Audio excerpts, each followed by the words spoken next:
TVC 16. Aqui você se vê.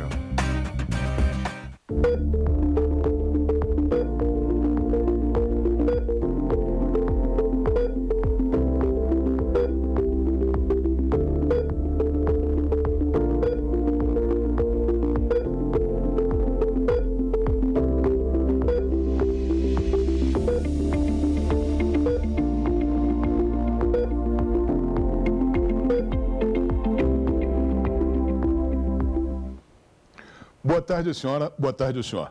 Programa E Agora, Doutor, mais uma vez em sua companhia, agradecendo a gentileza da audiência que a senhora e o senhor nos proporcionam toda semana. Quero mandar um abraço aos nossos telespectadores de Três Rios e Paraíba do Sul e dizer que estamos ao vivo no site do TVC, canal 16, no Facebook e também na minha página do Facebook.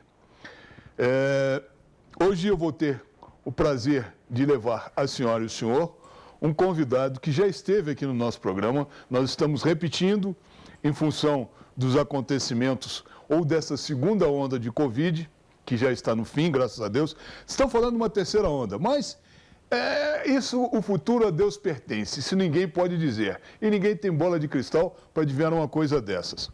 A verdade é que os casos diminuíram bastante e a ocupação dos leitos de Covid, pelo menos aqui em Petrópolis, hoje está na casa de 69%, ou seja, uma folga razoável caso haja novos casos. Mas nós vamos conversar hoje com o Dr. Dalmo, que é pneumatologista, e no final do programa eu vou pedir ao Dr. Dalmo que coloque o seu telefone no ar, caso o senhor queira consultá-lo ou fazer mais alguma pergunta ou marcar uma consulta com ele. Mas antes de iniciar o nosso bate-papo aqui com o Dr. Dalmo, eu quero pedir um breve intervalo comercial. Serão só 1 minuto. Já voltamos.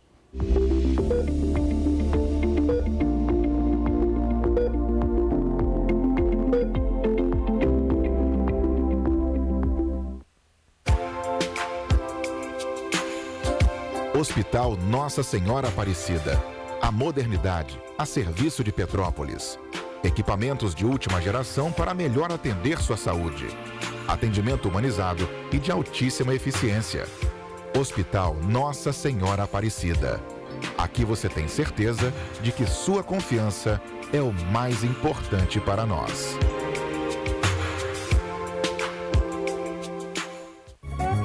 Oficina do Tião. Uma tradição de confiança de 30 anos. Com retífica de cabeçote, manutenção de GNV, alinhamento, balanceamento, injeção eletrônica, diagnóstico computadorizado, mecânica em geral. Rua Marciano Magalhães, número 80, a 50 metros da entrada do Morim. Telefones 2243-3916.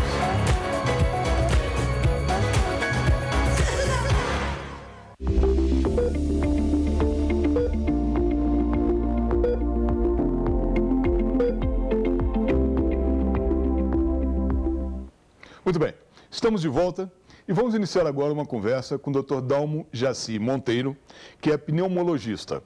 Dr. Dalmo, eu vou pedir que o senhor novamente se apresente aos nossos telespectadores para aquelas pessoas que não assistiram o programa anterior que a sua vinda aqui. Então o senhor fala um pouquinho a seu respeito para que as pessoas lhe conheçam. Olha, já estou aqui em Petrópolis já há muitos anos, eu sou petropolitano e faço pneumologia também há muito tempo. E graças a Deus tenho tido aqui o prazer de poder, volta e meia, estar com vocês e poder dar algumas notícias e divulgar alguns fatos médicos importantes para esclarecimento aí dos seus telespectadores. Muito obrigado. Doutor Dalmo, já que o senhor falou em dar notícias, novas notícias, o que temos de novidade com relação à Covid-19? Olha, em relação à Covid, nós estamos passando por um momento agora que é um momento importantíssimo de nós enfrentarmos o resto do que está acontecendo dessa pandemia. E no nosso país, nós estamos torcendo para que consigamos chegar a níveis melhores de mortalidade que aparentemente estão acontecendo, né? Uma redução importante da mortalidade é um sinal de que nós também conseguiremos chegar numa fase em que nós controlaremos a pandemia. No momento, nós estamos numa fase que é aquela fase que estamos na expectativa de conseguirmos o maior número de vacinação. Essa vacinação ela é fundamental para que nós consigamos controlar a pandemia e, ao mesmo tempo, nós também estamos na expectativa de que, chegando agora o inverno, que nós não tenhamos um número de casos tão grande, desde que as pessoas também continuem se protegendo, usando máscara, procurando não aglomerar, fazendo o dever de casa com mais rigor para que nós possamos não ter um novo repique da pandemia que aparentemente não está acontecendo. As projeções para o nosso país não são boas, porque nós ainda temos muitos casos espalhados, né? E esses casos espalhados vão acabar recontaminando até que a gente vá poder ter novos surtos, né? Teoricamente, a gente deve agora trabalhar em cima das coisas que estamos trabalhando agora, que é isolamento, que é uso de máscaras, é proteção e a vacinação. Muito bem. Eu vejo críticas à política de combate à Covid por parte da grande imprensa e eu olho de uma forma assim muito fria, muito crítica o que a imprensa fica falando a respeito. Nós somos sabedores que o Brasil é o 5º país do mundo que mais vacinou até hoje. Ah, porque o Brasil começou tarde a vacinação. Bom, isso aí realmente pode ser considerado uma crítica. Mas nós estamos num caminho muito bom. A minha pergunta para o senhor é a seguinte: eu noto, quando saem aqueles boletins que a prefeitura coloca todo dia na imprensa, que o que tem falecido são pessoas já passando dos 65 anos, em sua esmagadora maioria. E eu me pergunto o seguinte: essas pessoas não foram vacinadas? O que está acontecendo? Ou essa vacina ela não tem uma eficácia e uma proteção, até porque eu sei de casos de pessoas que foram vacinadas e pegaram a Covid. Como é que isso se explica? Na realidade, a vacina ela tem um poder de proteção muito grande, né? A gente sabe que todas as vacinas até agora estudadas e todos os ambientes no mundo inteiro mostraram que elas vão chegar a 90% a 95% de proteção tomando a segunda dose. A primeira dose no nosso país ela é muito importante porque faz com que você reduza a transmissibilidade da doença e evita novos casos, e isso também vai evitar novas variantes. O que está acontecendo conosco agora é a contaminação da maioria das pessoas já por um vírus novo, por uma variante do antigo vírus. Isso faz com que a capacidade de infectologia, de infectar as pessoas é muito grande, né? Por outro lado, mesmo com as demoras que nós tivemos para a vacinação, isso ficou para trás. Nós temos que andar para frente. E andar para frente é convocar toda a população a ser vacinada. Os mais idosos, eles têm esse hábito de usarem, já porque já faziam a vacinação contra a gripe e a vacina do Covid, eles também querem tomar a vacina do Covid, só não estão conseguindo encontrar as doses suficientes. Por outro lado, mesmo com a vacinação dos mais idosos, que é o grupo mais prioritário, é o dos idosos. Do ponto de vista sanitário, a gente tem que pensar em vacinar rapidamente as pessoas com mais de 60 anos de idade. Todos os outros grupos populacionais também são importantes para tomarem a vacina por uma questão mesmo do funcionamento da sociedade como um todo. Não é o funcionamento somente da economia, né? É o funcionamento da escola, é o funcionamento dos postos de saúde, é o funcionamento da segurança da cidade, a sociedade num todo precisa voltar a funcionar e só acontecerá isso com a vacinação. Por outro lado, os grupos prioritários, eles têm também conseguido a vacina mais rapidamente porque é a prioridade da vacinação. Aqui em Petrópolis, apesar da gente ter leitos disponíveis, nós não temos mais que ficar preocupados com os leitos. Em Petrópolis, já desde o início da pandemia, já tinha se tomado a resolução de conseguir ter leitos, né? Abrimos um hospital novo, fizemos com que o hospital antigo que pudesse trabalhar, adequamos os hospitais privados, o Hospital Santa Teresa se desdobrou para poder conseguir leitos e fazer funcionar os leitos, o hospital lá de baixo do Municipal de Saúde, o Hospital Alcides Carneiro, todos se enganjaram em ter leitos. Nós não tivemos em nenhum momento gente morrendo na porta do hospital em Petrópolis. E isso tem que se dar parabéns à administração Administração, desde o início, que se propôs a trabalhar tecnicamente e cientificamente. Nós temos um grupo muito forte na saúde de Petrópolis, um grupo preparado, um grupo que se desdobrou para fazer a vacinação, que não é uma coisa simples. Nós temos que atingir uma meta para conseguir controlar a pandemia de 2 milhões por dia de vacinação. Essa é uma meta dificílima de ser alcançada e nós precisamos correr atrás dela. Eu comentei com o senhor que eu conheço casos de pessoas que se vacinaram e que vieram a ter a Covid. Mas também tem um outro detalhe aí importante que a gente precisa comentar, que é o fato de que muitos idosos não estão retornando para a segunda dose. Esse é um aspecto importante, um fato determinante da vacinação, que pode vir a criar problemas nessa tentativa de imunizar a maior quantidade possível de pessoas. O que o senhor me diz disso? Por que os idosos estão relutantes com relação a isso? Qual é a sua visão disso? A primeira situação, que eu acho que é a mais comum de acontecer, a maioria dos idosos estavam acostumados a tomar uma dose só da vacina antigripal. Então, tomava a dose da vacina antigripal uma vez por ano e estava satisfeito e era o suficiente, né? Essa vacina, infelizmente, nós precisamos ter um poder maior de vacinação usando 2 doses, né? A possibilidade da gente ter piora só com uma dose é muito grande, porque a imunidade não é prolongada. Você fica parcialmente protegido, não fica totalmente protegido, por isso que é necessário tomar a segunda dose. E os idosos, eles também têm uma situação que ficaram mais protegidos do que os mais jovens. Então, os idosos ficam com receio de sair. Quando você olha uma fila que tem lá na UCP, uma fila que tem lá em Itaipava, os idosos, eles ficam com receio de enfrentarem essas filas, né? E é por isso, eu tenho atribuído que tenha sido mesmo amedrontados de entrarem nas filas para serem vacinados, né? Além do aspecto que eles estavam acostumados a tomar uma dose só. A Secretaria Municipal de Saúde tem tomado essas providências através dos postos de saúde, de convocando as pessoas, porque tem um cadastro muito amplo na nossa cidade de pessoas com idade por causa da vacinação antigripal, que nós chegamos aqui em Petrópolis a atingir quase 90% de vacinação dos idosos da antigripe, né? Então, eu acho que o processo é esse. O fato, como você estava comentando, por que uma pessoa vacinada, ela pode adquirir a doença, né? Certamente as pessoas vacinadas adquirem uma forma mais leve da doença, uma forma sem risco de mortalidade. Essas pessoas vacinadas com uma dose só já estão parcialmente protegidas. E o fato de nós termos, pelo grande número de pessoas contaminadas, o surgimento de um novo vírus, que a gente chama de variante do primeiro vírus, né? Que não é mais potente, ela é mais contaminante. Por outro lado, a gente também sabe que a vacina vai proteger contra todos os vírus, pelo menos nos estudos todos apresentados até agora, em todas as vacinas. Muito bem. Doutor Dom, eu preciso pedir um rápido intervalo comercial. É apenas 1 minuto, já voltamos. Claro, é isso aí.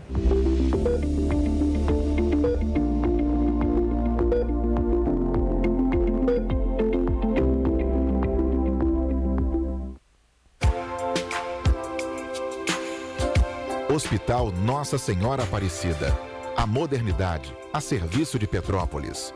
Equipamentos de última geração para melhor atender sua saúde. Atendimento humanizado e de altíssima eficiência. Hospital Nossa Senhora Aparecida. Aqui você tem certeza de que sua confiança é o mais importante para nós.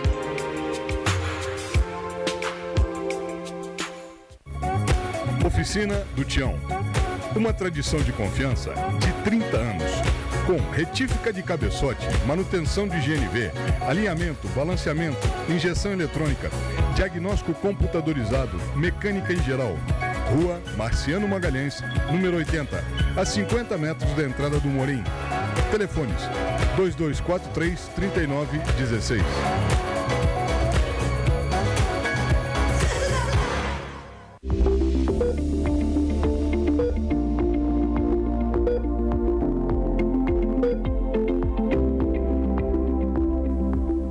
Muito bem, estamos de volta. E nesse rápido intervalo, eu estava aqui conversando em off com o Dr. Dalmo. Aliás, deixa eu dizer, estamos entrevistando o Dr. Dalmo Jaci Monteiro, pneumologista. E eu estava aqui batendo um papo com o Dr. Dalmo e ele me deu uma informação que é importantíssima que eu quero passar à senhora e ao senhor. Ele estava me dizendo que, porque nós comentávamos no bloco anterior, que muitas pessoas estão deixando de tomar a segunda dose da vacina por N razões, medo, enfim.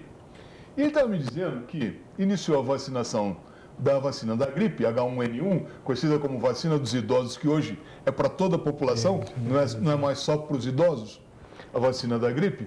Ele estava dizendo que depois de 15 dias apenas, tá, que você tomou a Coronavac ou a AstraZeneca, você não só pode tomar a vacina da gripe, como deve tomar a vacina da gripe.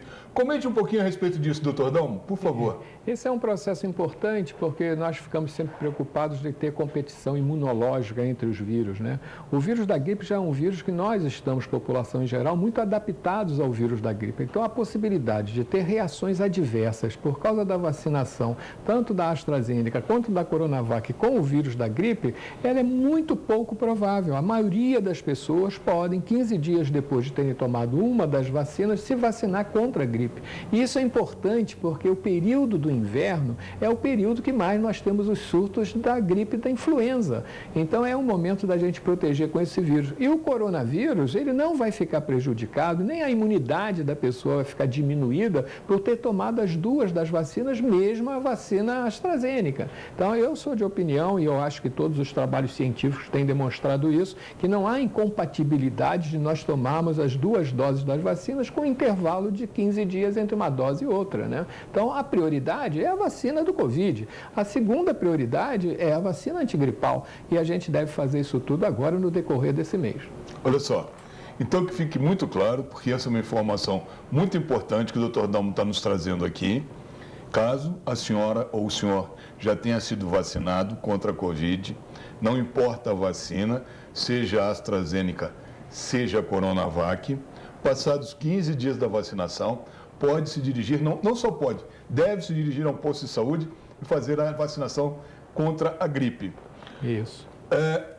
Certa feita, um dono de laboratório me falou que essa vacina da gripe, ela não é para que a pessoa não tenha gripe, não tenha influenza, enfim, não tenha gripe, e sim precaver e se proteger de algo mais sério caso pegue uma gripe, tipo uma pneumonia. Isso procede? Procede. O senhor pode comentar um pouquinho a respeito disso? Essa é a informação básica que a gente teve, que antigamente, antes de nós termos a vacina antigripal, a vacina a gente tem nos últimos 11 anos que nós temos a vacina contra a influenza. O vírus da influenza, ele se espalhava rapidamente, principalmente entre os idosos, e fazia uma diminuição da resistência, da imunidade da pessoa, o que permitia a entrada de uma bactéria. Nós vivemos no nosso pulmão, na nossa via respiratória, com bactérias o tempo inteiro. Nós entramos em contato com bactérias o tempo inteiro. Então, essas bactérias, elas são detidas pela resistência da gente, pela imunidade, pela fabricação dos anticorpos. Uma vez que você tem uma infecção viral, uma infecção causada pelo vírus da influenza, o vírus da gripe, você diminui essa resistência, permitindo a entrada da bactéria. E a bactéria pode causar uma pneumonia em pessoas de idade muito severa. Pode causar a morte da pessoa idosa, uma pneumonia, né? O que não é comum a gente ver nas crianças e nos adolescentes que podem ser infectadas, terem as pneumonias, e habitualmente elas não vêm a falecer por causa disso, porque elas têm uma resistência maior do que os idosos, né?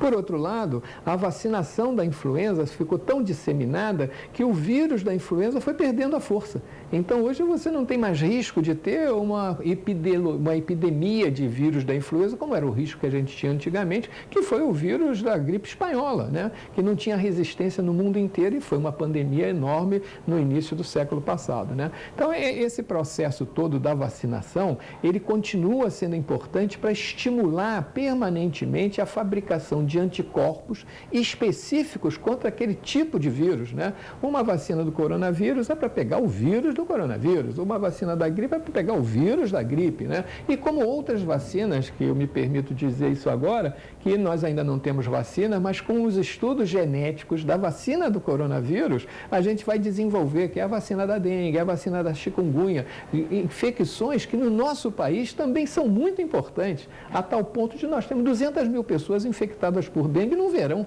né? Imagina o impacto que isso tem na saúde das pessoas, né? Curiosamente, ninguém mais fala em dengue, chikungunya e zika. Esse não foi um verão da dengue. O mosquito da dengue parece que desapareceu, porque a imprensa só badalava o coronavírus. Realmente preocupante, porque não desapareceu, continua. Sim. Né? E não temos vacina ainda para isso, o que é mais sério. Mas, enfim, eu queria lhe perguntar o seguinte. Eu noto que, depois de 10, 11 anos, conforme o senhor disse, que nós já temos essa vacina para o vírus da influenza, e já temos essa vacina chamada de vacina contra H1N1, as reações à vacina são praticamente quase que inexistentes. Eu não vejo ninguém se queixar mais dessa reação da chamada vacina dos velhos. Aliás, que nome pavoroso que deram para isso, porque você iniciou a vacinação por pessoas com mais de 60 anos. E hoje crianças se vacinam contra isso, adulto e tudo mais. Mas o que eu queria dizer é o seguinte, não se vê mais reações à vacina. A pessoa toma a vacina e não sente mais absolutamente nada. Isso se deve a quê? A maioria das vezes é essa situação que nós estamos vivenciando agora da coronavírus, né? Enquanto você não tiver um grande grupo da população fabricando anticorpos contra aquele determinado vírus, o vírus encontra um momento apropriado para ele se disseminar nas pessoas, né? E esse processo, se você tem muitos anticorpos, que você tem muitas pessoas vacinadas, a maioria delas já sensibilizadas contra o vírus vai perdendo a força. Então é por isso que a vacina da influenza não causa mais nenhum tipo de alteração. E por falar nisso, e você estava comentando a vacina do H1N1, H1N1 foi uma variante do vírus da influenza que surgiu no Japão e veio através dos transportes aéreos infectar o mundo inteiro. Naquela época nós tivemos uma epidemia de H1N1 há 10 anos atrás e que não foi tão severa porque não pegou todos os países, mas países como o nosso tivemos sim uma pandemia de H1N1 localizada. Nós tivemos uma epidemia localizada, né? Então esse é um processo e eu tenho assim uma expectativa muito grande de surgirem novas vacinas para essas outras viroses que são transmitidas pela via respiratória. Daí a importância de nós permanecermos nos protegendo para que nós não passemos o vírus de uma pessoa para outra. É usar máscara, não ficar aglomerado. Aliás, isso é muito importante, desculpe lhe interromper, porque eu também não sei se é uma informação correta ou não, eu quero que o senhor nos diga. A transmissão do coronavírus é por fluidos, não é pela respiração, pelo ar. O coronavírus não circula no ar, ele é transmitido por fluidos, ou seja, saliva, enfim. Isso procede? Isso é verdade? Procede. Todos os vírus respiratórios, as viroses respiratórias, são transmitidas de pessoa a pessoa através do contato. Se o vírus não encontra um outro hospedeiro, ele vai morrer, ele vai cair no ambiente, ele não vai ter as condições para ele continuar sobrevivendo. Quando você tem contato pessoa a pessoa, o vírus sai de você e vai para outro. É transmitido através da tosse, através do espirro, através do que você está falando. Tem pessoas que falam soltando muita saliva. Tem pessoas que falam que não tem o cuidado de quando espirra, de não lavar a mão, né? Então, a facilidade de contaminação dos vírus respiratórios é muito grande. A transmissibilidade dele é efetiva e é muito grande. A situação atual que a gente tem tido ficou muito bem caracterizada pela falta desses cuidados que nós tivemos com grande parcela da nossa população por dezenas de motivos, né? Transporte urbano, necessidade de trabalho, ambientes que não tinham condições de poder a pessoa se proteger, necessidade de passar horas com uma máscara, que não é uma coisa simples, né? Você usar máscara permanentemente não é uma coisa simples, né? É extremamente complexa, né? E eu acho também que esse processo das viroses respiratórias aconteceu exatamente nas outras viroses respiratórias, como dengue, chikungunya e zika, porque não teve aglomerado. A maioria das vezes as pessoas não frequentaram mais as praias, porque tiveram uma série de restrições. Hoje tem um dado interessante, que é o dado do Hospital Jesus, que é um hospital de pediatria no Rio de Janeiro do Estado, interessantíssimo, porque é um hospital de altíssima qualidade, referência em pediatria no Brasil inteiro. O Hospital Jesus fez uma estatística mostrando que houve redução de 50% das infecções respiratórias nas crianças durante esse período. Então, houve essa redução por causa do uso da máscara. Eu queria lhe perguntar, que é uma coisa que é bastante debatida e tem muita gente que não aceita o que nós chamamos normalmente ou comumente de imunidade de rebanho. falam que quando a população tiver 70% vacinada, teremos uma imunidade de rebanho e com isso estará controlada a transmissão do coronavírus, os casos cairão a números mínimos. E eu vejo muita gente dizendo que isso não é bem assim, que isso não é uma verdade absoluta. O senhor, como pneumologista, como é que enxerga essa situação? Existe uma imunidade de rebanho ou isso aí é uma falácia, é uma criação das pessoas que estão à frente do combate do coronavírus? Olha, sabe, eu acho que essa posição é muito interessante, porque foi uma das estratégias que a gente teve do Ministério da Saúde muito ruim. Ela demorou a ficar fazendo as providências necessárias porque ficou a expectativa de ter uma imunidade comunitária. O ruim da imunidade comunitária é que você pode não contaminar todo mundo ao mesmo tempo. Então, o vírus vai continuar tendo variantes, vai continuar se disseminando de pessoa a pessoa e vai ficando incontrolável. E que foi o que aconteceu no nosso país? De agosto até dezembro do ano passado, nós tínhamos uma redução do número de casos. De dezembro até março, nós tivemos um aumento do número de casos. E não foi causado pela variante, foi porque exatamente ficou-se na expectativa de ter a imunidade comunitária. O que nós estamos fazendo com a vacinação agora é acelerar a imunidade comunitária. Você tem que fazer isso rapidamente para que você não corra risco de terem pessoas que não foram contaminadas e serem contaminadas e por um vírus variante. Então, a imunidade comunitária a gente não deve ficar aguardando que ela aconteça. Nós temos que tomar a frente da virose, fazer a vacinação rapidamente e não ficar esperando a natureza tomar conta do vírus e tomar conta do hospedeiro. A natureza não vai fazer isso. Ela já não fez isso anteriormente nas outras epidemias e nas outras pandemias que nós tivemos, né? Então, acho que foi um erro estratégico muito grande a hora que nós ficamos na expectativa que a epidemia vai ceder espontaneamente. Uma curiosidade é a respeito, não de uma nova onda de Covid, não vou entrar nisso, porque também ninguém tem, conforme eu digo, ninguém tem bola de cristal e o futuro a Deus pertence. Mas eu tenho lido e tenho visto comentários interessantes de que breve, daqui 1 ano, 2, 3, 5 ou 10, vamos ter um novo vírus, um novo surto, uma nova pandemia, porque isso é histórico. Como tivemos a gripe espanhola em 1929, há cerca de 10, 12, 15 anos atrás, o influenza, que hoje depois se transformou em H1N1, né? Agora o coronavírus, mas disseram que novos vírus surgirão no futuro, né? E que devemos já começar a nos preparar para isso e conviver com esse tipo de situação. Isso é verdade? Como é que o senhor enxerga isso? Eu acho que essa postura que a gente precisa ver, em que as doenças infecciosas e as doenças virais respiratórias, elas são cíclicas e elas têm muita relação no nosso país com a urbanização. Nós tivemos uma migração muito grande para as grandes cidades, né?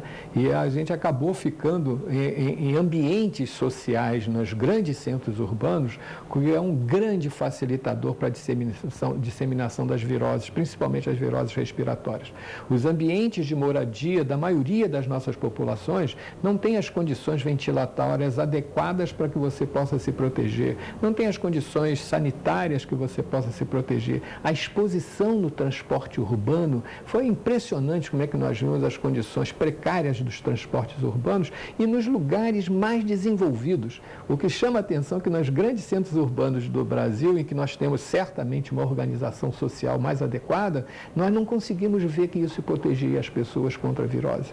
E acho também que esse processo não é um processo só de migração, é um processo basicamente que a gente precisa fazer não mais em construir leitos, nós precisamos trabalhar na medicina que é a medicina preventiva, nós precisamos trabalhar nos postos de saúde, nós precisamos trabalhar na saúde comunitária, nós precisamos trabalhar nos municípios. Não há possibilidade de nós fazermos grandes projetos para nós termos grandes variações nos grandes centros urbanos para que nós tenhamos uma medicina de ponta. O que nós temos que ter é basicamente uma medicina de base. É essa que vai fazer nós nos protegermos contra todos os eventos que apareçam de doenças infecciosas.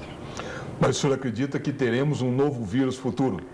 Ele vai surgir como está surgindo agora, né? E esse vírus, você veja, né? Um vírus de uma grandiosidade tão grande que recebeu o nome do vírus variante da Amazônia.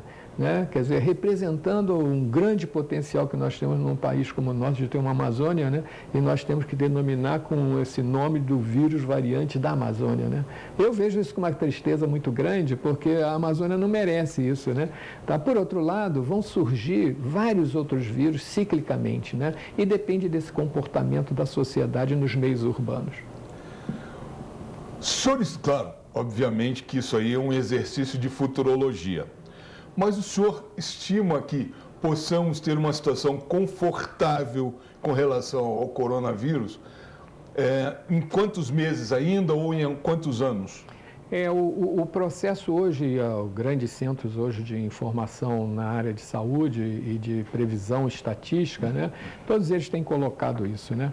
O mundo inteiro está passando por fases nos desenvolvimentos que você tem econômicos, sociais, dependendo do país, em que vai se ficar controlado. O vírus não vai desaparecer. Sim. Ele vai conviver com a gente e nós vamos aprender a conviver com ele, né? Como já aconteceram com outras doenças, né? Como acontece com o vírus, por exemplo, da febre amarela, né? Que nós, quando vamos no ambiente que seja rural, no ambiente silvícola, nós podemos pegar uma febre amarela da transmissão de um mosquito, né? Então, o processo que eu acho que nós vamos ter que aprender é conviver, sim, com esse novo vírus, né? Por outro lado, eu entendo que, apesar de nós termos essa disseminação dessa forma, surgimento de novas variantes, nós temos que trabalhar para descomprimir as grandes cidades. E é um processo difícil se você não tem um desenvolvimento social. Se você não tiver um desenvolvimento econômico, você não vai ter um desenvolvimento social, né? E o investimento que a gente precisa continuar fazendo maciçamente na saúde e na educação. Não há mais possibilidade de nós ficarmos construindo pontes. Nós precisamos fazer um trabalho de base e melhorando a saúde da população na sua base. Olha, doutor Dalma, novamente tenho que pedir um breve intervalo comercial. Eu quero lhe dizer o seguinte: eu sempre fui um defensor da prioridade de investimentos na saúde e na educação. Mas uma andorinha não faz verão. Espero que o senhor também, falando isso, alguém um dia nos escute. Se Deus quiser. Voltaremos em 1 minuto. Fique conosco, já voltamos.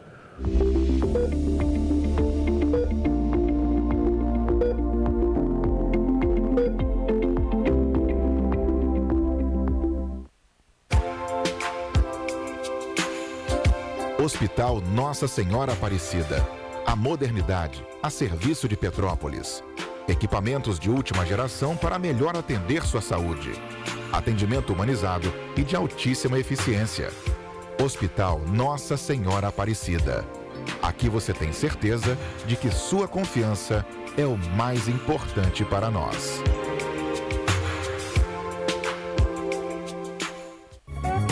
Oficina do Tião. Uma tradição de confiança de 30 anos. Com retífica de cabeçote, manutenção de GNV, alinhamento, balanceamento, injeção eletrônica, diagnóstico computadorizado, mecânica em geral. Rua Marciano Magalhães, número 80, a 50 metros da entrada do Morim. Telefones 2243-3916.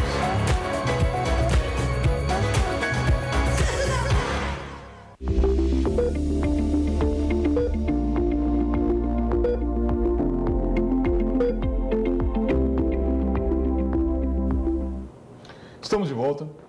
Estamos conversando aqui, eu e o Dr. Dalmo Jaci Monteiro, pneumologista, sobre o êxodo do interior rumo às grandes cidades em busca de uma melhoria de qualidade de vida.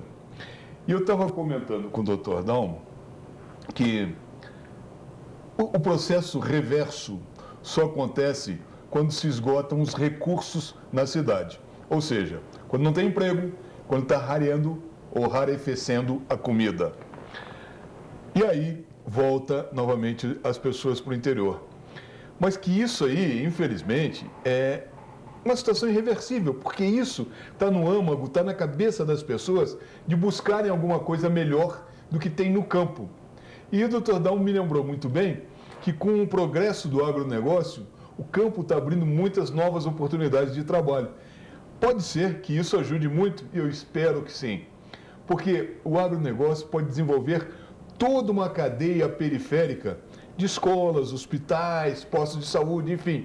E com isso melhorar a qualidade de vida da população no interior, sem que a população precise retornar, precise buscar a capital para a melhoria da qualidade de vida. Mas eu queria falar com o senhor também um outro assunto que me chama a atenção, o fato de que, por conta do coronavírus, várias unidades hospitalares suspenderam as cirurgias eletivas e as pessoas deixaram de fazer exames importantes, exames clínicos importantes, por medo de frequentarem um hospital. E eu dou um exemplo, né? Pessoas que precisavam fazer uma mamografia, o número caiu assustadoramente, a busca e a procura caíram assustadoramente. Não só isso, outros exames também, outros exames clínicos. E conversando também com um dono de laboratório, ele me disse que os exames do SUS, que são feitos no laboratório dele através do SUS, cerca de 30% das pessoas não vão buscar o resultado dos exames. E que agora esse número, com a pandemia, subiu para quase 40%. Esse exame fica lá, o resultado está pronto e a pessoa não vai buscar. Faz o exame, mas não vai buscar. Essas cirurgias eletivas hoje correm efetivamente tanto risco assim para que se tenha um cuidado maior em não realizá-las por conta do coronavírus? Olha, eu acho que sim, porque a gente tem uma situação que está bem agora difundida. Há um risco muito grande pelas lesões vasculares causadas pelo Covid. E alguns potenciais de piora de doenças que as pessoas já tinham anteriormente, que o Covid faz a pessoa piorar. Então, um exemplo disso são as pessoas que têm insuficiência venosa, né? Insuficiências arteriais, doenças circulatórias dos membros inferiores, as típicas varizes, que têm Covid e elas correm o risco de embolizar e fazerem lesões mais graves porque tiveram a inflamação do Covid na circulação, no vaso. Então, esse processo na cirurgia, ele corre um risco muito grande e os serviços de anestesiologia já estão recomendando isso. Não pode operar determinadas cirurgias que não deixe de passar 2 a 3 meses depois da pessoa ter tido o Covid. Então, um dos grandes motivos não é só pela ocupação dos hospitais prioritariamente para atendimento do Covid, é também porque as pessoas que tiveram com sintomas ou não sintomas o Covid, elas correm riscos circulatórios no pré e no pós-operatório. Então, acho que o processo deve ser bem discriminado. Existem necessidades de cirurgias que são urgentes, existe necessidade de cirurgias que são oncológicas, que você não pode deixar progredir os tumores, existe necessidade de cirurgias nos traumas. Então, a gente tem grupos de pessoas que continuarão se expondo e que nós temos que abordá-las ainda, e isso está sendo feito, né? Hoje, quando você vê os acidentes que são urbanos, acidentes da rua, que são atendidos muito bem pelo Corpo de Bombeiros e muito bem encaminhados para o Hospital Santa Teresa, que faz a emergência em Petrópolis, você vê isso, né? As emergências ainda continuam acontecendo os acidentes de moto, muito menos porque o trânsito também melhorou, continua acontecendo as batidas, continua acontecendo os acidentes todos, e isso não está deixando de ser atendido. Por outro lado, eu acho que a prioridade, pela carência que nós temos de leitos num país como o nosso, você não pode deixar de ocupar aquele leito com o que é mais prioritário, que são os leitos para tratamento do Covid. Olha, eu dou uma explicação bastante lógica e até bastante compreensível nesse momento, né? Já que as cirurgias de urgência estão sendo feitas, porque é aquela velha história, a pessoa precisa de um stent no coração, precisa operar um aneurisma, não tem como escapar, tem que fazer, corre o risco da Covid ou não, né? Não tem outro caminho, né? Mas pelo menos o bom senso está prevalecendo. Doutor Dom, eu queria mudar um pouquinho de assunto e entrar numa área específica que muito pouco se fala, mas que é um dos tipos de doenças que mais ocorrem e que tem uma mortalidade, um índice de mortalidade muito grande, que é o câncer de pulmão. Pouco se fala em câncer de pulmão, deveria se falar muito mais e deveríamos ter maiores esclarecimentos a respeito disso. E eu gostaria que o senhor comentasse um pouquinho a respeito disso. Claro. O câncer de pulmão, hoje no nosso meio, é o segundo número de casos que existe no Brasil são os tumores de pulmão. E uma situação muito grave, porque o câncer de pulmão vem aumentando muito no sexo feminino, o que não acontecia há muitos anos atrás, né? O câncer de pulmão, ele é 90% dependente do uso do cigarro. Ele é completamente dependente do tabagismo nas pessoas adultas e nos homens principalmente, né? O câncer de pulmão, pelas mulheres terem teoricamente se emancipado, as mulheres têm fumado mais e isso também tem causado maior número de tumores de pulmão nas mulheres, né? O câncer de pulmão é um câncer que tem um diagnóstico muito difícil porque ele dá sintomas muito tardios. Então, a pessoa já vai carregando o crescimento do tumor com 1 centímetro, 2 centímetros, e ele não dá sintomas nenhum. O câncer de pulmão só vai dar sintomas quando ele já está avançado, a tal ponto que 2/3 da história do câncer de pulmão, da vida dele dentro da pessoa, ele já está na fase terminal. Por isso que a dificuldade do diagnóstico e da terapêutica do tumor de pulmão. Por outro lado, os diagnósticos também de tumores com as imagens melhoraram muito com o surgimento da tomografia computadorizada, em que a gente consegue determinar que lesões menores, de em torno de menores do que 2 centímetros, você já consegue visualizá-las na tomografia de pulmão. Então, existe um critério, que é o critério para você ter um diagnóstico precoce, que você pegar os tabagistas sintomáticos, que têm tosse, que têm expectoração, que essas pessoas façam a tomografia para que a gente possa ter um diagnóstico precoce desses tumores. Não é uma coisa simples, porque a maioria dos fumantes, eles já têm tosse. Então, eles não valorizam o aumento da tosse deles. Eles só vão procurar um médico quando eles escarram com sangue. Quando eles eliminam o sangue no escarro, é que chama a atenção que tem alguma coisa diferente no meu pulmão, porque eu estou a vida inteira tossindo e nunca tive isso. E aí, quando ele chega ao médico, ele já está com a lesão já avançada e muitas vezes intratável, né? Existe uma opção também que eu acho muito interessante, que é um trabalho que a gente deve insistir em fazer como uma medida preventiva, é que a gente abolir o uso do cigarro em determinados ambientes, né? O indivíduo tem a opção dele querer fumar e é um direito dele se ele quer fumar, mas por outro lado ele não pode transmitir isso, que são os chamados fumantes passivos, né? Em que 20% das pessoas que convivem com fumantes, elas têm algum tipo de lesão pulmonar. Então, você está fumando e está prejudicando um familiar seu. Você está podendo fazer com que esse seu familiar tenha uma predisponência a desenvolver um câncer. Então, acho que essas medidas de combate ao cigarro, elas são prioritárias no nosso meio, né? E no Brasil se fuma muito ainda, apesar dos resultados terem sido melhorados nos últimos anos. Tratamento de câncer de pulmão é um tratamento cirúrgico ou é um tratamento de quimioterapia, de radioterapia, ou dessa nova modalidade agora, que não temos uma quimioterapia por via de comprimidos? Como é que é esse tratamento de câncer de pulmão? Olha, eu acho melhor até você falar, porque você está entendendo mais do que eu, hein? E a escala é essa mesmo que você colocou, né? O melhor tratamento que você possa fazer para qualquer tipo de lesão, e no pulmão principalmente, é que você possa operá-lo, né? Se você consegue retirar o tumor, e esse tumor não está enraizado em outras partes do organismo, você pode ter a possibilidade da cura do tumor de pulmão, se ele for pequeno, se ele for localizado, se ele não enviou célula à distância, não tem metástase, né? Então, o tratamento cirúrgico é o tratamento prioritário. O segundo tratamento, naquelas pessoas que não tiveram a possibilidade de se melhorarem com o uso da cirurgia, é você associar os métodos, né? Então, você associa a cirurgia com radioterapia ou você associa a cirurgia com quimioterapia. A cada vez que você vai fazendo um tratamento que não seja o cirúrgico, a possibilidade de cura também vai diminuindo. Então, a sobrevida das pessoas também vai diminuindo. Você pode fazer um tratamento cirúrgico, ficou um pedaço do tumor, porque não deu para retirar tudo, você fez a radioterapia, a sobrevida não ultrapassa 3 a 4 anos. Então, em 3 a 4 anos, aquele tumor vai surgir de novo, em 3 a 4 anos vai dar metástase e a pessoa vai vir a falecer com o tumor.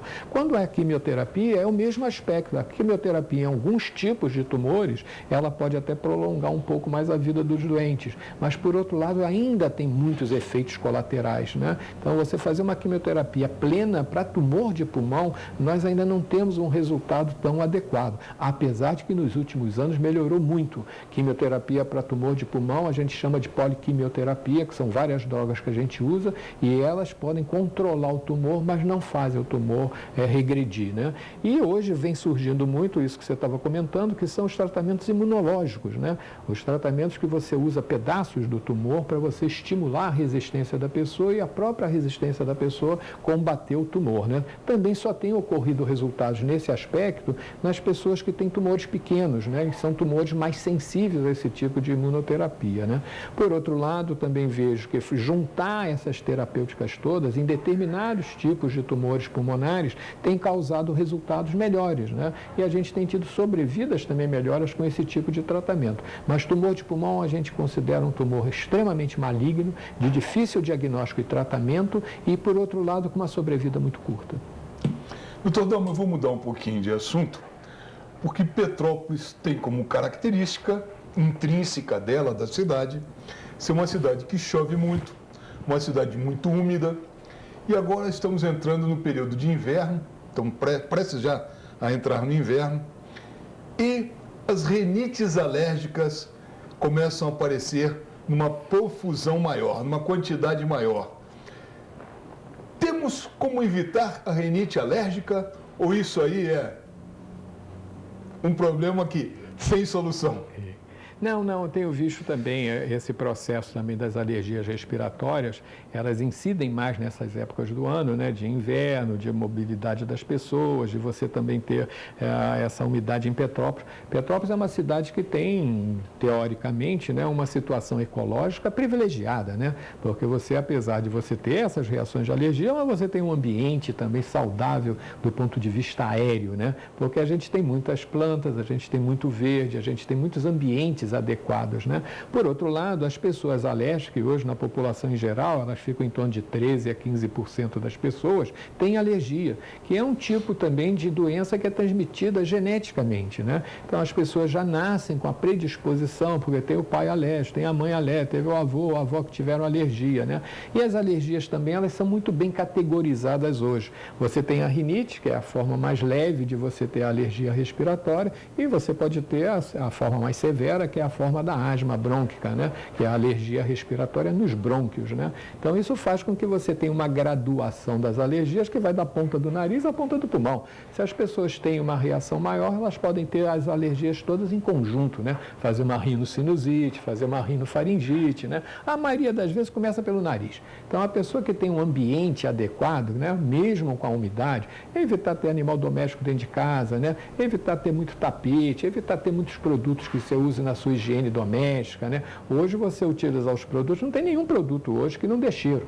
Todos os produtos de higienização doméstica têm cheiro, né? E os próprios ambientes domésticos. Petrópolis, a dificuldade maior é você formar muito mofo, né? E esse mofo é um dos grandes fontes de alergia nas pessoas que têm alergia respiratória, né? Então, acho que o processo é assim, como que eu vou evitar uma rinite? Primeiro é você ter um ambiente doméstico adequado. Quanto menos objetos tiver, quanto mais fácil for fazer a higienização e quanto mais arejado for o ambiente, né? Todas as doenças respiratórias têm essa questão do arejar, né? Você precisa ter janela dentro de casa, não dá para você botar sem ter uma janela dentro de casa onde você dorme, né? Por outro lado, acho que hoje a terapêutica dessas doenças também avançaram muito, né? E hoje você tem drogas que vão desde você usar um remédio nasal e você tomar um comprimidinho, um comprimido antialérgico e você dá uma controlada muito grande nas alergias.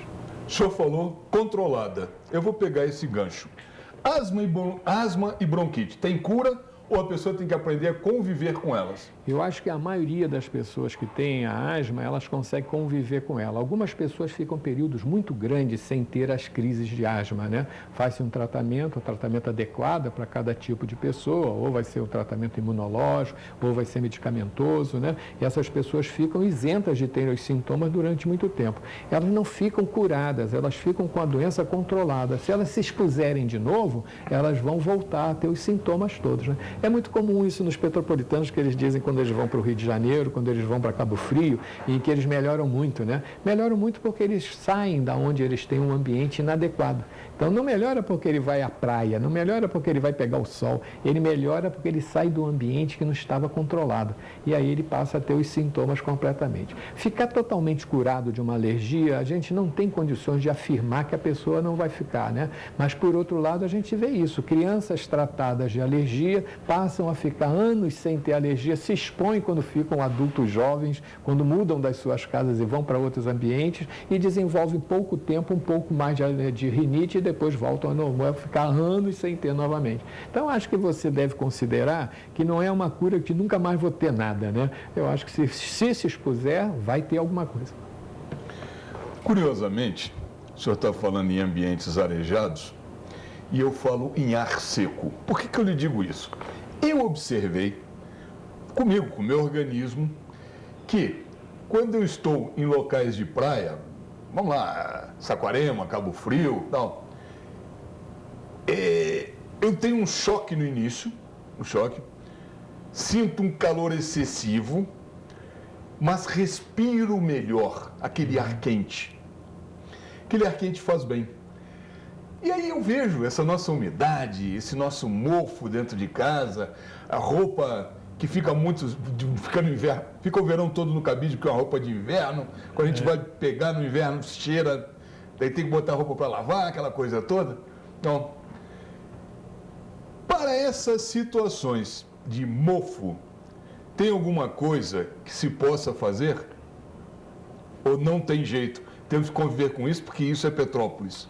Olha, eu acho que tem sim, né? Eu acho que não é nem só uma medida de algum tipo de substância que você usa para combater o mofo, né? Aqui na nossa cidade, a maioria dos bairros que a gente convive, que a gente tem os pacientes, mostra muita vegetação próxima das moradias, né? Então, quem mora em casa percebe muito isso, né? É uma árvore que tem um galho em cima da casa, né? É uma telha que está fora do lugar, é uma calha que transborda. Então, a maioria das vezes, o mofo dentro das cidades, dentro das casas daqui de Petrópolis, o mofo vem de fora para dentro. Então, é um infiltrado numa parede que faz com que aquele mofo vá se desenvolver, porque tem uma umidade forte naquele ambiente, né? Esse é um aspecto que são as pessoas que moram em casa. As pessoas que moram em apartamentos são aqueles apartamentos que ficaram virados contra o sol. Então, onde bate sol, a maioria das vezes você não tem umidade, mesmo você morando numa cidade que tem alta umidade como Petrópolis. Você sabe que quando chega no inverno aqui em Petrópolis, a gente chega a ter 98% de umidade relativa do ar, o que significa que o ar está cheio de água e essa água escorre pelas paredes, né? Esse é um aspecto, né? Que você primeiro tem que olhar o que tem de fora para dentro e você procurar corrigir isso, né? Então, a hora que você vai morar num apartamento que você tem asma, que você tem rinite, não more num apartamento que não vá bater sol, né? Você procura um lugar que seja o mais adequado para você, né? Vai morar numa casa, né? O que a gente vê na casa, né? A gente primeiro olha se isso aqui cai, se não cai, está junto de morro, não está junto de morro, né? Mas a prioridade você tem que ver onde é que bate a chuva aqui, onde é que escorre a chuva nessa casa, né? Tá? Antigamente, você sabe que as casas eram construídas pelos colonos e elas tinham bolsões de ar. Elas eram construídas sobre os alicerces de pedras. E esses alicerces de pedras, a gente ainda tem muitas casas assim no Bing, na Mosela, né? Em Carangola, e você vê as casas que tinham um colchão de ar que era o isolante do terreno. Então, a casa não puxava a umidade do terreno da casa para dentro dela, né? Então, esses processos, primeiro, é isso que você tem que ver, né? Acho também que, assim, dos produtos que a gente vê no mercado, né? Que são chamados de produtos antimofo, e agora, então, impressionante a quantidade de produtos novos que surgiram no mercado, né? E produtos que são desinfetantes, e até já botaram, eu já vi rótulo de alguns produtos que é contra coronavírus, né? É um processo que parece que aquele produto vai matar todo o vírus que está no ar, né? E isso não existe, né? Então, o combate ao mofo, a melhor maneira é você tirar a umidade da parede, usar uma tinta que queime, e a gente costuma recomendar que faça a caiação da casa para depois você botar a pintura, né? Conferir sempre o emboço da casa, porque a umidade vai derrubar o emboço, né? Então, é um processo todo que você tem que apresentar e você olhar como é que está a umidade na sua casa. O senhor estava comentando sobre esses bolsões de ar embaixo das casas. E eu me lembrei que a colonização italiana no Rio Grande do Sul, no interior do Rio Grande do Sul, Bento Gonçalves, Caxias, Garibaldi, Farroupilha, As casas, realmente, elas têm um porão até bastante alto, Isso. onde as pessoas, inclusive ali, dependendo não salames, para secar, enfim, fazem até uma charcuterie dentro de casa, interessante por conta desses bolsões de ar. E a casa realmente não tem contato nenhum com o solo. Isso é interessante. Agora você estava falando, eu estava me lembrando da minha infância lá no sul do país. Mas eu preciso pedir um breve intervalo comercial, é o último, é 1 minuto só. Fique conosco, já voltamos.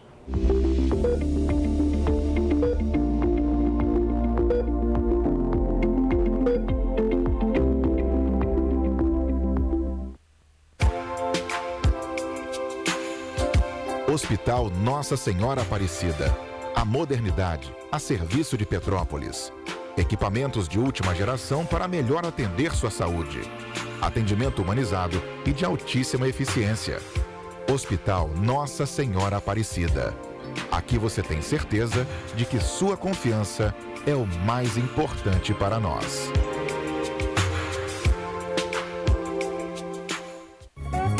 Oficina do Tião. Uma tradição de confiança de 30 anos.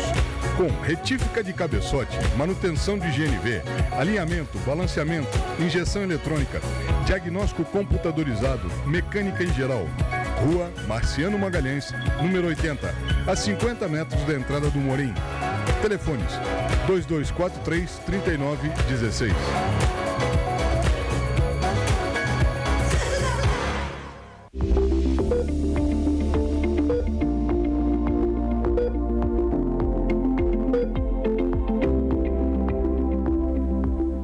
Muito bem, estamos de volta e eu vou agora me aproveitar um pouquinho do Dr. Dalmo. Estou batendo um papo aqui com o Dr. Dalmo Jaci Monteiro, que é pneumologista. Me aproveitar um pouquinho do Dr. Dalmo e perguntar para ele o seguinte: o que eu esqueci de lhe perguntar que o senhor gostaria de ter falado e não tivemos oportunidade de comentar? Olha, todas as vezes que eu venho aqui, eu fico muito impressionado com a competência sua, sempre de ter os temas atualizados e sempre colocar num horário e num momento importante para as pessoas poderem ser orientadas, né? E fico muito satisfeito que é uma facilidade que a gente tem de poder conversar sobre temas de medicina e que não são temas simples da gente conversar, e você sabe abordar isso muito bem e tira muito também do entrevistado, né? Eu fico sempre preocupado, como eu vi aqui, se ele vai me perguntar alguma coisa que eu não sei, sabe? Mas acho que assim, uma fase importante, independente da pandemia, é que os cuidados respiratórios a gente precisa aprender a fazer, né? E os cuidados respiratórios vêm desde o momento que a gente nasce, né? Que você tem um ambiente adequado, que você tem um ambiente ventilado, que você não bote muitos produtos, né? Qualquer coisa que você faça na sua casa, olhe sempre pelo aspecto do pulmão, né? E não só ficar preocupado quando eu ficar velho se eu vou ter problema de coração, né? A gente logo pensar no que a gente tem quando a gente nasce e que a gente tem de muito bom, né? Por outro lado, também no desenvolvimento da gente, quando criança, sempre a gente estimular a fazer algum tipo de exercício, algum tipo de esporte, né? Quantas pessoas formam a sua base pulmonar de uma maneira saudável, de uma maneira adequada, com um pouco de exercício, não tenho dúvida que o pulmão vai ficar melhor utilizado e vai ficar melhor formado para enfrentar o contato permanente que o pulmão tem com o ar ambiente, né? Então, o pulmão é um órgão muito sobrecarregado, né?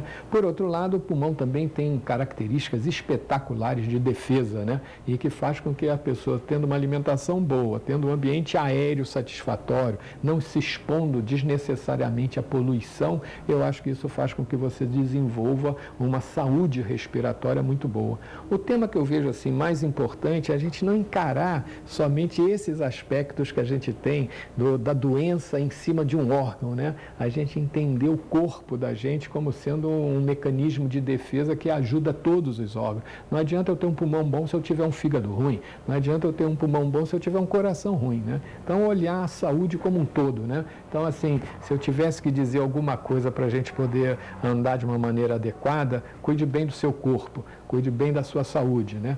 Proteja-se, né? Doutor Dalmo, quero lhe agradecer mais uma vez a sua vinda aqui. Quero dizer à senhora e ao senhor que espero que tenham gostado do nosso programa de hoje, prometendo para a próxima terça-feira um novo programa, um novo assunto a respeito da medicina. E a nossa conversa aqui, doutor Dalmo, só pode ficar sempre tranquilo, porque é um bate-papo esclarecedor. A gente está buscando levar de uma maneira bastante simples para a população alguns conhecimentos, né?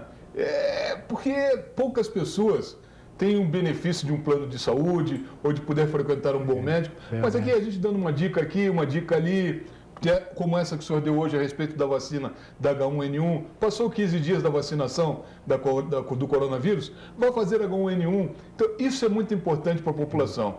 Essa transmissão, essa capilaridade que a gente consegue dar a alguns assuntos da medicina que são complexos.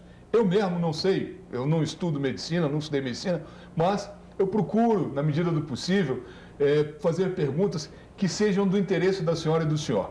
Então, até a semana que vem, desejo a todos uma boa semana, fiquem com Deus e lembre-se, até aqui nos ajudou o senhor.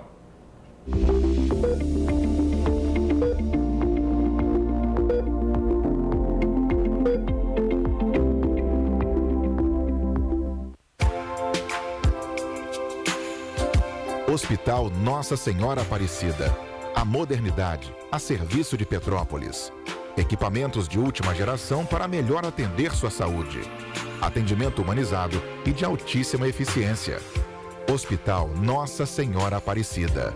Aqui você tem certeza de que sua confiança é o mais importante para nós.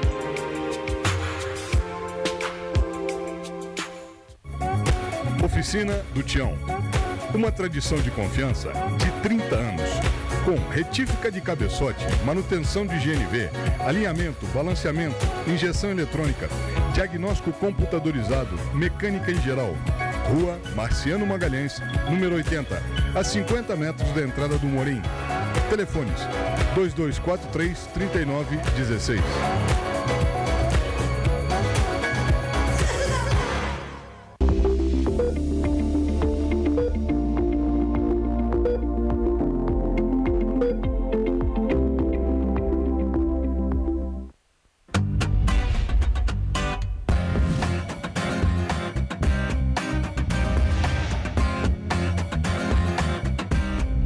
TVC 16. Aqui você se vê.